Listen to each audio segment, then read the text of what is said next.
Hello बच्चों, हमारे पास question क्या गिवन है। All the values of m, हमने m की वो सभी वैल्यूज फाइंड करनी है for which roots of the quadratic equation are greater than -2 but less than 4। Right, m की वो सभी वैल्यूज फाइंड करनी है जिसके लिए इस क्वाड्रेटिक इक्वेशन के दोनों रूट्स -2 से ग्रेटर देन बट 4 से कम। ठीक है, तो हमने बताना है m कहां से कहां तक लाई करेगा। X square minus 2mx plus M square minus 1 equal to 0। ठीक है, इसके roots alpha and beta consider कर लें अगर, तो क्या कुछ गिवन है अपने पास। देखो, ये इधर मान लेते हैं -2, यहाँ कहीं मान लो आप 4 गिवन है। ठीक है, तो अल्फा बीटा इसके बीच में लाई करना है। दैट मींस ये आपका ग्राफ कुछ इस तरह से भी हो सकता है, ओपन टू अपवार्ड होगा क्योंकि एक्सिस का कोएफिशिएंट पॉजिटिव गिवन है।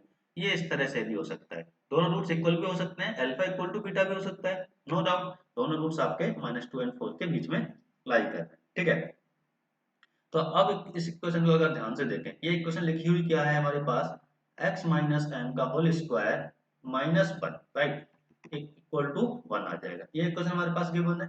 That means x minus M equal to कितना आ गया, +-1। ठीक है, और x इक्वल टू कितना आ गया, m plus -1। Right, that means x equal to m plus 1 comma m minus 1। ये दो रूट्स आ रहे हैं इसके। ठीक है, तो अब जो आपका ये m प्लस 1 और m माइनस 1 है, ये दोनों आपके क्या होंगे, -2 से ग्रेटर देन होंगे। ठीक है, दैट मींस m प्लस 1 क्या होगा, ग्रेटर देन -2।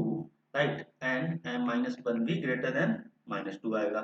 ठीक है, तो यहाँ से क्या आ रहा है, m greater than -3, right, and m greater than -1 आ रहा है, एंड लेस देन 4 होंगे दोनों ही ये, m plus 1 less than 4, that means m less than 3 होगा। Right, and m minus 1 less than 4, m less than 5 होगा। तो इन दोनों से अगर हम देखें, हमारे पास क्या आ रहा है, m less than 3, m less than 5, that means m less than 3 होना चाहिए, क्योंकि अगर लेस देन 5 किया तो उसमें हो सकता है आपका लेस देन 3 वाला केस ना आए, बट लेस देन 3 में लेस देन 5 वाला केस आ जाएगा। ठीक है, similarly greater than -3 and greater than -1। ठीक है, तो ग्रेटर देन यहाँ से कितना आ जाएगा अपने पास, -1 होना चाहिए, उसमें आपका -3 वाला भी केस आ जाएगा। राइट, या आप इसको सिंपली नंबर लाइन से बना के भी देख सकते हो अगर आपने देखना है।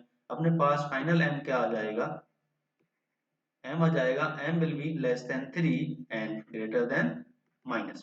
ठीक है, this will be the range of the end. That means option C आपका करेक्ट हो जाएगा। I hope you understand the solution. Thank you and all the best.